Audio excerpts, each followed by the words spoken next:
Assalamualaikum warahmatullahi wabarakatuh. Akkam jirtan baga nagaan har'a geessa. Har'allee viidiyoo seenaa ajaa'ibaa qabadee dhufeetan jira. Hagaduma viidiyoo kanatti na faana turuun chaayinaala kiyya sunnaa rasuulaa subscribe gootanii maatii naaf ta'uudhaan akkasumallee viidiyoo kanas laayikii godhaa, koomentii jalatti yaada keessan naa barreessaa. Hagadumatti na wajjin tura. Mooticha tokkotu ture jan. Mootichi kuni haadha manaa afur qaba. Haadha manaa arfan kana keessa isii xumura fuudhee isii arfaffaadhaa akka malee jaalata. Isii gammachiisuuf jechaas wanti inni hin goone hin jiru. Waan isiin gaafatte hunda dhiheessaaf. Isii sadaffaatis ni jaalata. Isii sadaffaa tana immoo nama biratti waan heerumuu deemtu isa dhiiftee nama biratti waan heerumtu itti fakkaata. Isii tana ni shakka. Isii lammaffaa immoo hin jaalatullee garuu immoo hoggaanii fi rakkatee hoggaanii fi yaanni wahii isarratti wal qabe gara isii lammaffaa tana fidee rakkoo isaa san jaartii isaa isii lammaffaa san irratti furmaata argata. Isii takkaffaa fuudhe immoo osoma isiin jaalattu inni immoo isii hin jaalatu isitti illee hin dhufu haqa isiillee hin guutuuf jechuudha. Haaluma kanaan osoo jiruu mootichi kun guyyaa tokko dhukkubsatee dhukkubni isaa kunis itti jabaatee duniyaa tanarraahis garaa murate. Yeroo nufi kana dubartoota isaa afran walitti qabee isii arfaffaa tanaan yaa haadha manaa tiyyaa ani jireenya kiyya keessatti dubartoota tiyya hundarra caalchisee akka si jaaladhu ni beekta. Akkasumallee waan ati barbaadde waan ati na gaafatte hunda siif dhiheessatiin ture. Ani immoo har'a du'uuf hin deema. Kanaaf jecha yooni fi na wajjin qabrii tiyya dhuftee achitti na buhaarsite maal sitti fakkaata jee. Isiinis lakkii dhiifama kana hin danda'u jettee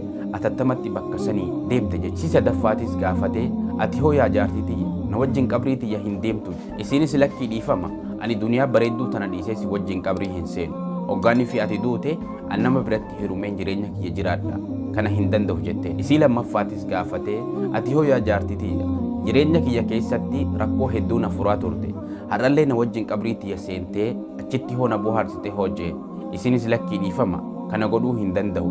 Garuu immoo hoggaanii fi ati duute ummata wajjin qabrii teessi geessee sin awwaala. Kana oli waan si godhuu danda'u hin qabu jetteen jechuudha. Jedduma kanatti jaartiin isaa isiin takkaffaan sun yaa abbaa manaa kiyya anatu si wajjin qabrii teesseena anatuun si waa helcha anatuun achitti si bohaarsa jetteen. Yeroon fi kana ol je'ee fuula isii keessa ilaalee boohee wallaahi osoon fi jireenyi kun gara duubatti naa deebite silaa jaartii tiyya hundarra caalchisee si hin jaaladhaan ture jee. Hundi keenyayyuu jaartii afur qabna. Jaartiin isiin arfaffaan qaama keenya. Qaamni keenya kuni osoo hangamu mallee jaalannee waan qalbiin teenya barbaadde hunda qaama keenya kanaan qananiisne gaafa nuti duune qaamni keenya kuni nu dhiisee daaraa ta'a jechuudha. Isiin sadaffaan immoo qabeenya keenya. Qabeenyi keenya kunis osoo hangamu mallee tuullee walitti qabnee gaafa nuti duune qabeenya kana namni biraatiif darbee namni biraa dhaalee ittiin jiraata jechuudha. Jaartiin isiin lammaffaan immoo maatii fi hiriyoottan keenya. Maatii fi hiriyoottan keenyas hangamu mallee yoo nu jaalatanii of nu wareeganillee gaafa nuti duune wanti isaan nu godhuu danda'an nu fuudhanii qabrii teenya nu geessanii nu awwaalanii nu biraa deebi'uu qofa. Isiin takkaffaan immoo dalagaa teenya. Wanti nuti har'a dalannu gaarii taatu hamtuu taatu xiqqaattus guddattus isitu nu waliin qabrii seenaa isituun waahela dhugaati.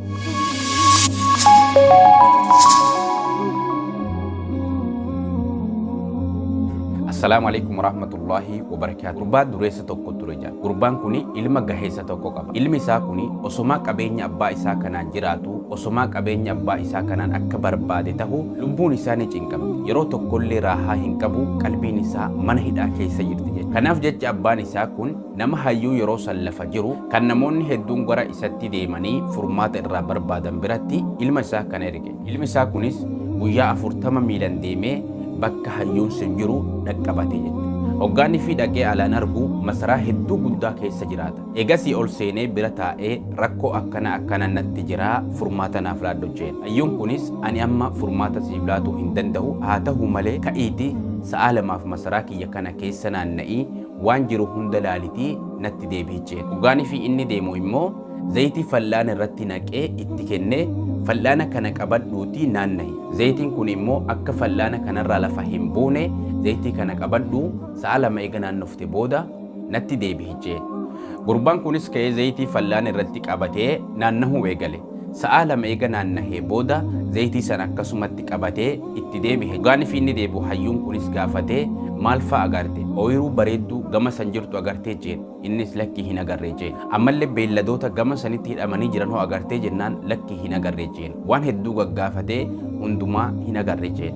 maaliif hin argin jennaan ani ija tiyya fal'aana kanarraa hin fudhannee jeen akka zayitiin kun lafatti hin kufneef jecha haga naanna'u kana ijjiti tiyya zayitii kanarra jirti kanaaf jecha waa tokkollee ol je'ee hin ilaallee jeen ammallee yeroo lammaffaa ka'iitii waan hin amma sitti hime kan hunda isaatu ilaalii natti deebis jeen ammas ka'ee sa'a lama naannahee waan inni itti hime san hunda ilaalee deebi'ee dhufe hoggaanii fi deebi'ee dhufu fal'aanni sun qullaadhaa jechuun zayitirraa lafatti dhangala'ee jira amma immoo yeroo lammaffaa tana waan argee ofii isaatii mirqaanan haasahuu eegale jechuu osoo inni hin gaafatin eegarraa dhaggeeffatee booda hayyuun kunis akkana yaa ilma kiyya nuti duniyaa tan irratti ni'imaa hedduudhaan marfamnee jiraanna tola rabbiin nuun marse kana dhiifnee rakkoo fi gidiraa takka takkarra gaafa qalbii teenya kaayyanne rakkoo san malee homaa waan biraa arguu hin dandeenyu jeen kanaaf jecha waan rabbi siif kenne irratti rabbii kan kee galatoonfadhu waan dhabde dhiisitii waan qabdu ilaali